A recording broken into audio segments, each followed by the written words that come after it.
Welcome to SVG-TV News for Friday, August 4th, 2023. I am Rochelle Batiste with the details.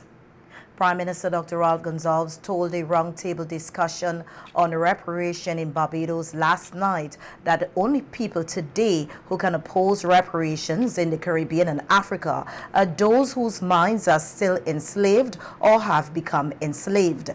The roundtable discussion was held at the Lloyd Oskin Sandiford Center under the theme Three Legends, Three Perspectives, One Conversations, Reparation and Beyond. We have to address reparations for native genocide and the enslavement of African bodies. The case is unanswerably strong. I don't think that it is our business here tonight to be seeking to make that case. I think the case has been made very much. Anyone who wants to read about it can read Hilary Beckles' book on Britain's Black Debt and can read various publications by scholars in the Caribbean on reparations. We have to carry out the education among our people, but the case is made. And what we have to do is to organize, put things together between Africa and the Caribbean, the diaspora, and progressive people in Europe and the entire world,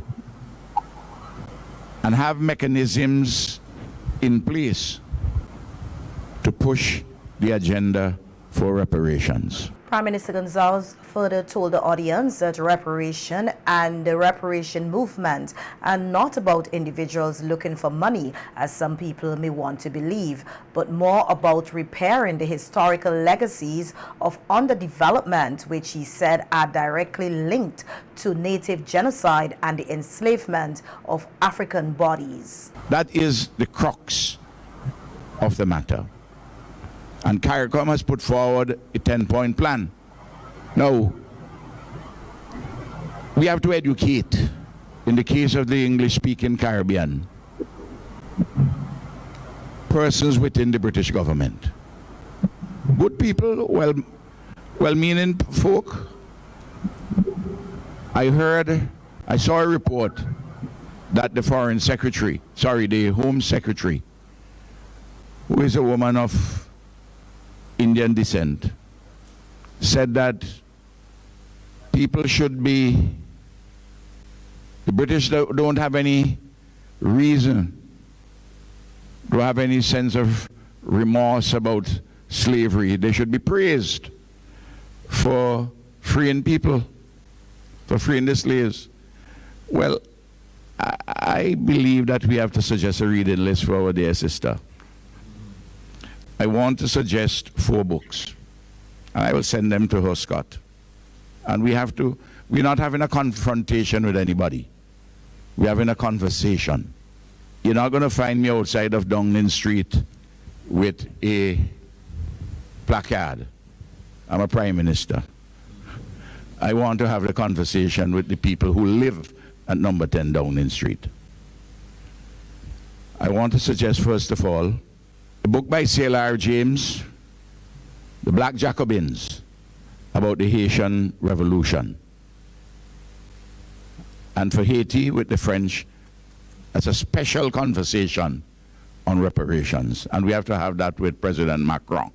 The second book is Capitalism and Slavery by Eric Williams. Britain benefited immensely from the enslavement of African people who were forcibly transported here in this region, in our hemisphere. And they used slave labor to extract resources, which fueled immensely the Industrial Revolution and the development of the wealth in Britain.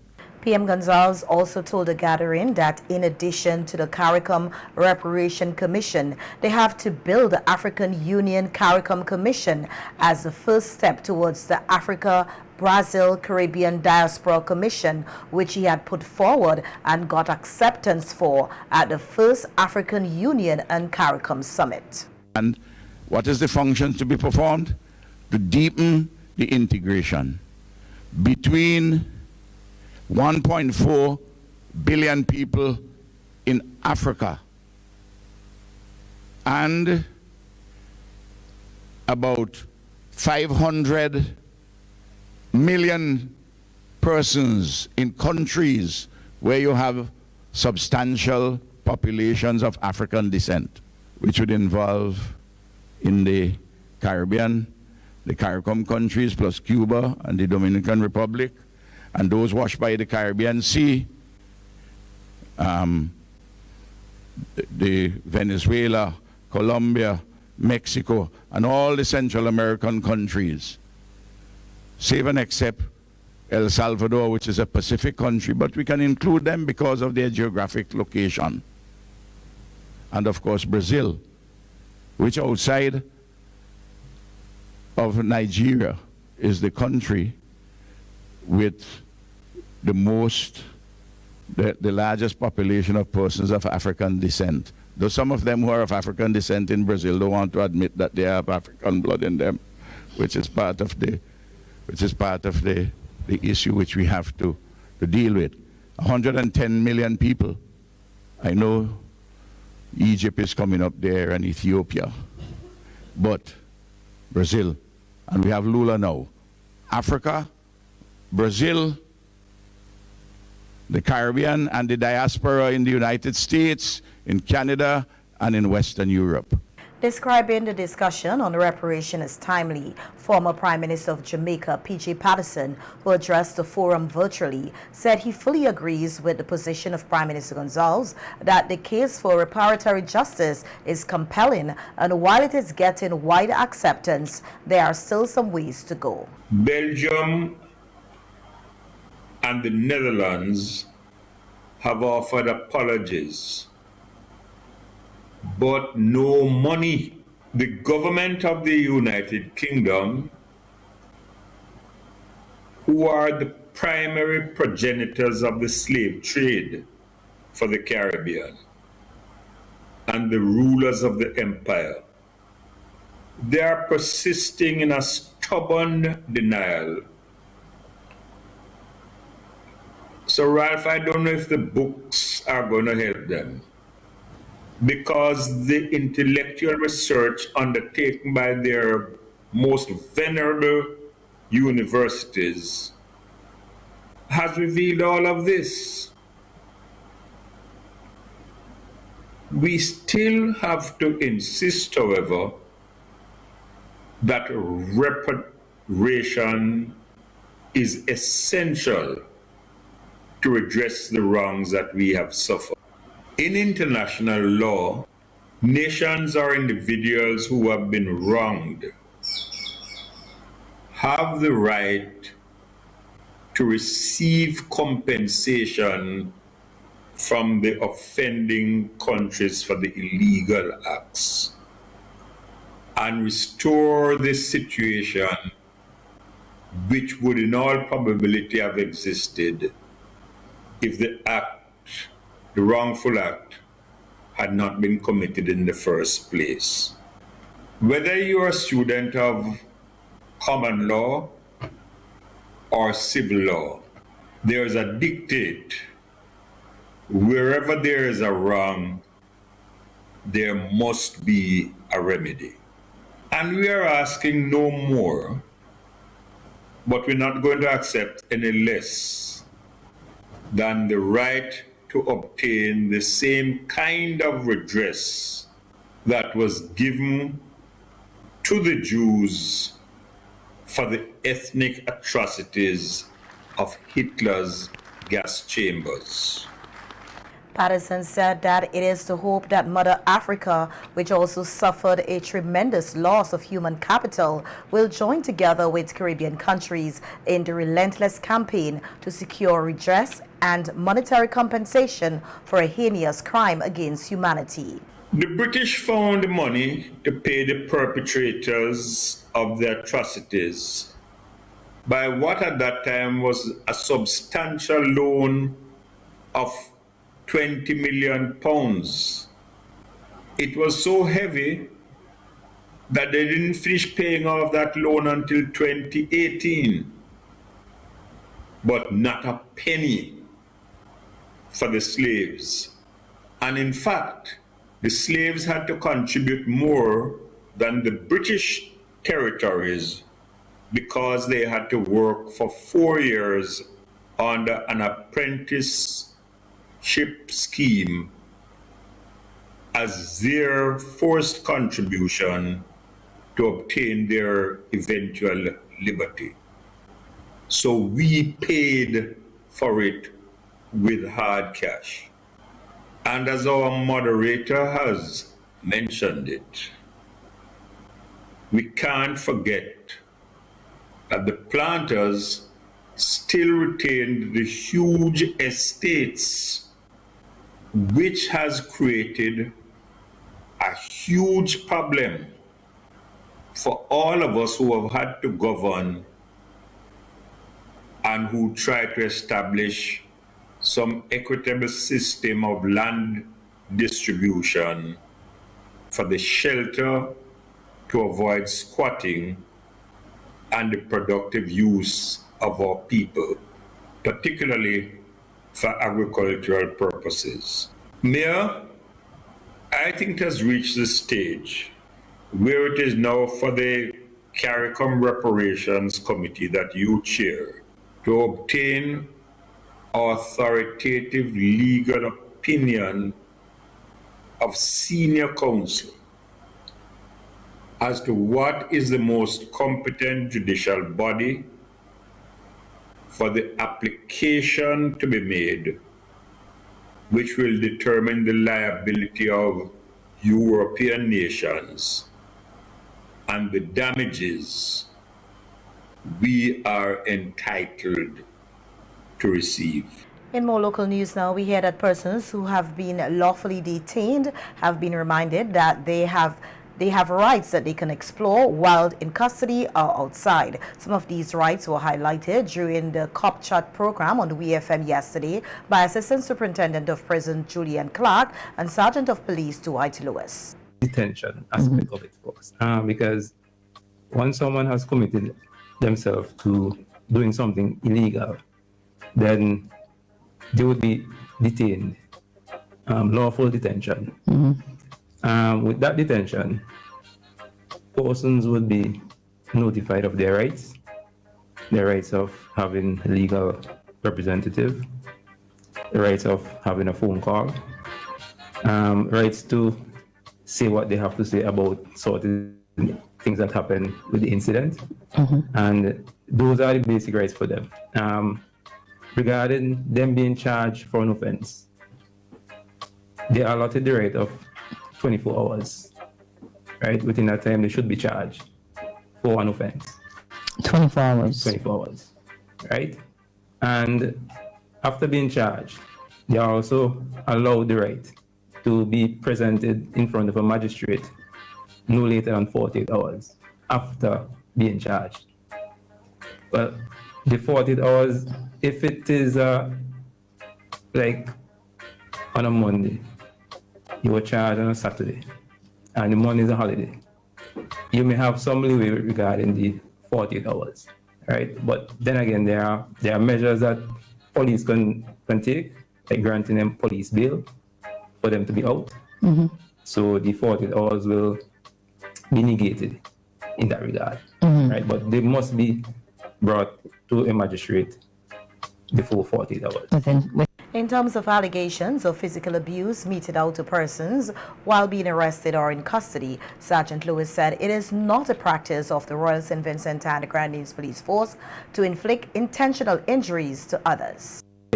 However, in the event of occurring an arrest, if persons do resist from being arrested, then the officer will have to employ a certain level of force to effect the arrest.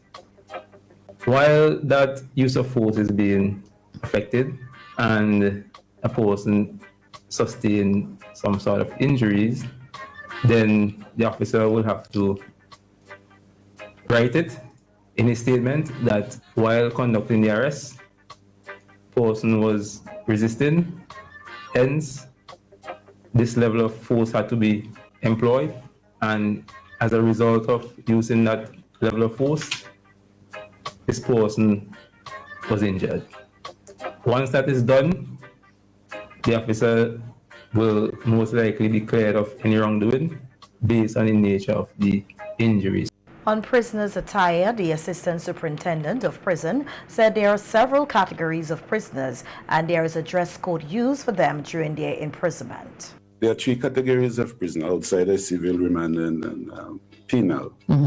We have the young prisoners.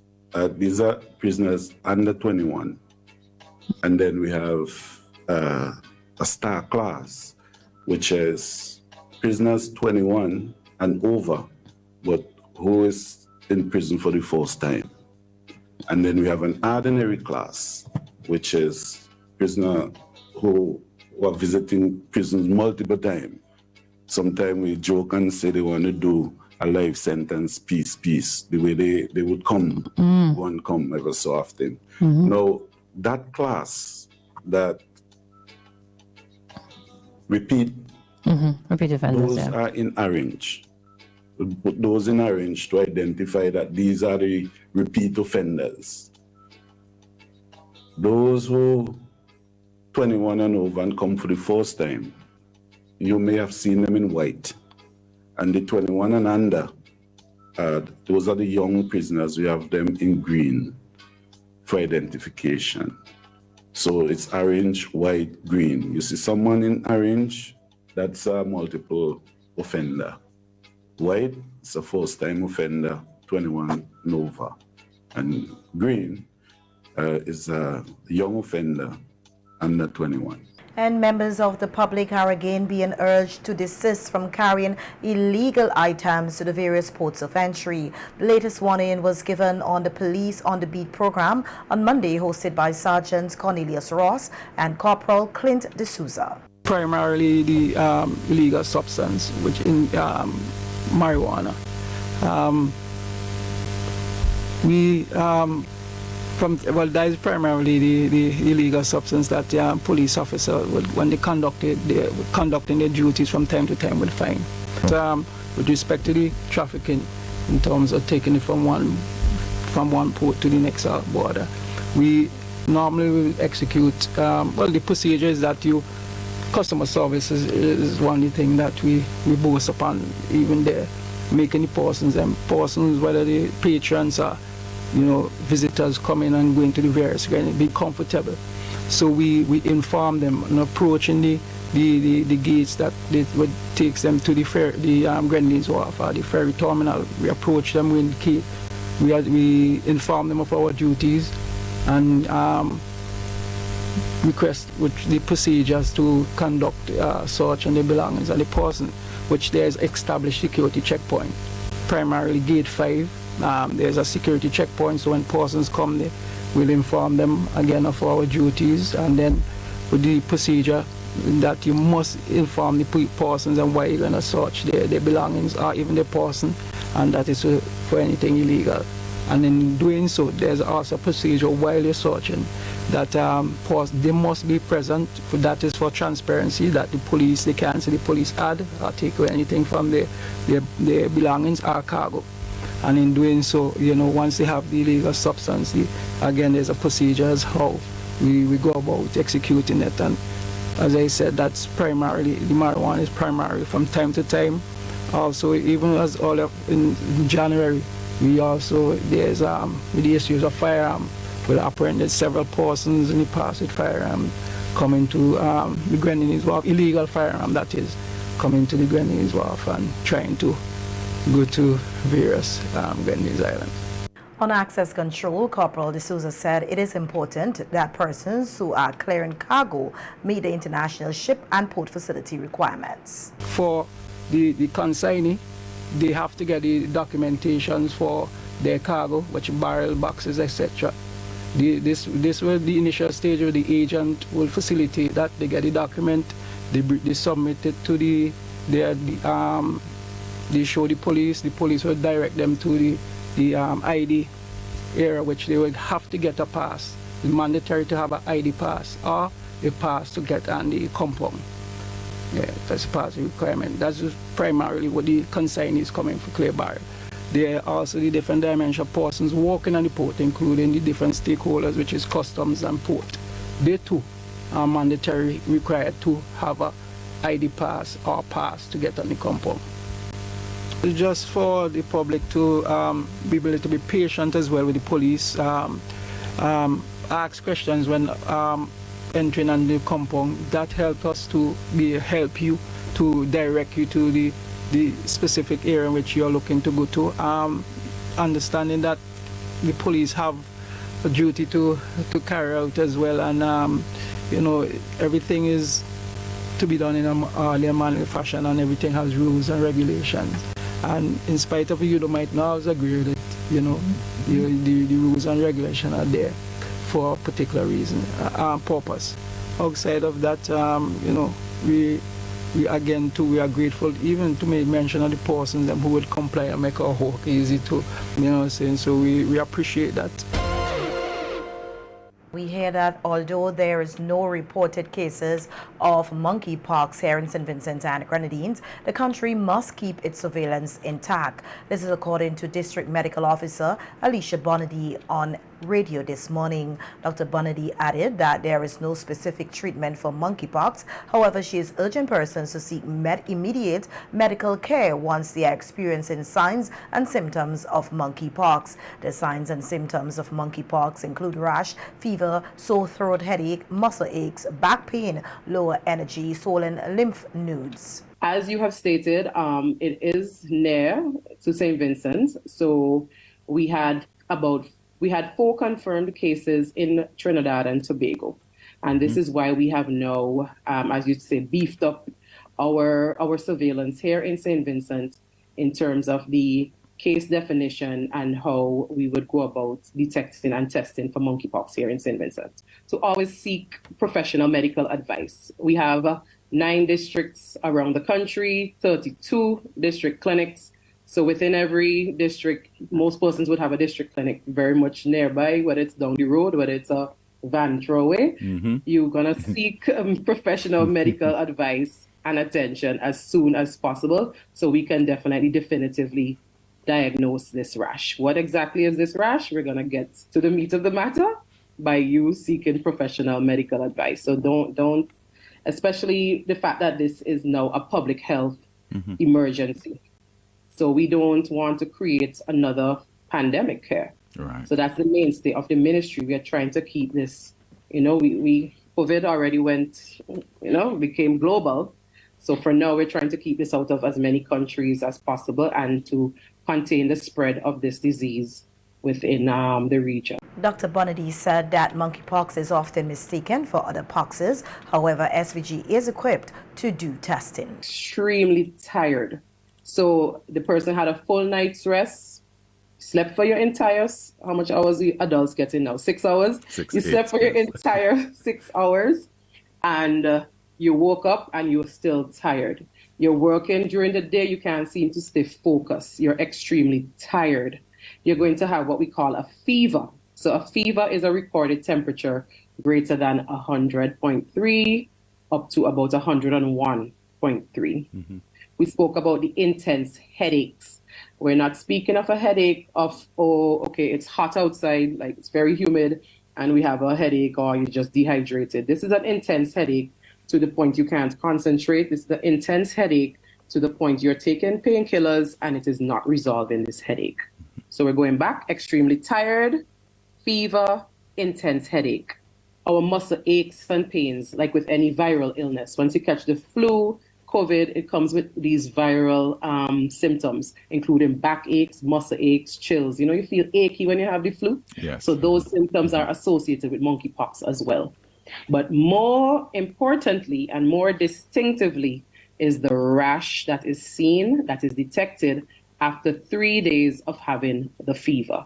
This rash, similar to chickenpox, so it's these pox-like vesicles which begin from the face to the hands to the feet. So as I mentioned, it moves in a head to foot distribution. While noting that there is no set treatment for monkeypox, the district medical officer outlined some of the medications that can be used. Come back within 24 hours, so but still, just to avoid any contamination or any spread, this person would be advised to stay in isolation. So we usually would just treat the symptoms. So if the rash in particular, just like chickenpox, we would give them like calamine lotion. We would give them vitamin A and D ointment. There's a zinc ointments that we can use. Antihistamines, so Histal, paracetamol for the pain and fever. And of course, we would deem that these are our stable patients. Patients who are more ill, severely ill, these patients would require in-hospital care and be given antiviral treatments while in hospital. So, as I said, treatment is an individual based on their signs and symptoms. And we usually would keep them in isolation until we get back the results of that viral swab. All right. Monkeypox is a viral disease similar to smallpox. It causes fever, swollen lymph nodes, and a lesion-like rash. The lesions can appear on or near your genitals or anus and in other areas. Monkeypox is also a zoonotic disease, which means it can be transmitted from animals to humans and vice versa. It can also be transmitted from one human to another. There are two different types or sources of the monkeypox virus, the West African virus and the Congo-based virus. It can be transmitted through close contact with a person who has an infectious rash. In other news now, we hear that local agro-processors from North Leeward are said to be more equipped to boost their production levels from consultations held among various stakeholders in the agro-processing sector in the community of Chateaubelair recently. The initiative, which was organized by the Ministry of Agriculture, was intended to improve varying levels of production in the agro-processing sector through product diversification, quality assurance, economic empowerment, and value addition. The sessions were conducted by Trinidadian agro-processing specialist consultant Mahendra Ramjula. Area Representative Carlos James said the consultations have aided the program significantly that is going to be operationalized in North Leeward for the training of the youth and women and falls in line with sustainable livelihoods to assist the vulnerable communities. The agro-processing consultancy exercise was funded by the Inter-American Institute for Cooperation on Agriculture. The mission of the agro-processing consultancy is to provide expert advice and recommendations to stakeholders within the community of Latin America and Caribbean states, CELAC, in an effort to create greater opportunities among member states while building capacity within the agro-processing sector through a shared platform of knowledge and skills.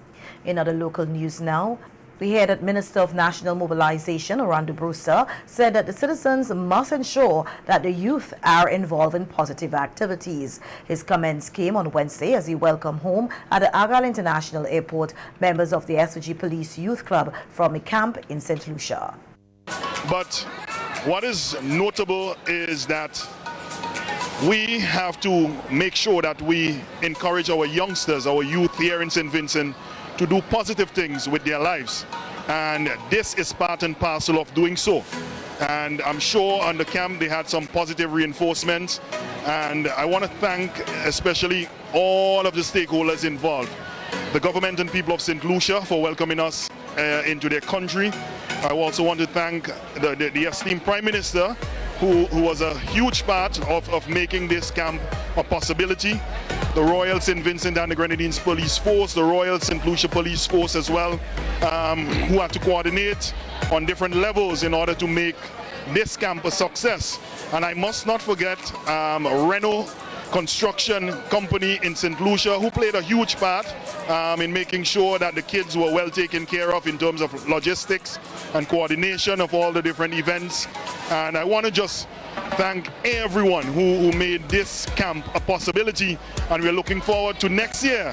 We are not sure yet, but we are hoping that St. Vincent would be a part of such a venture again come 2024.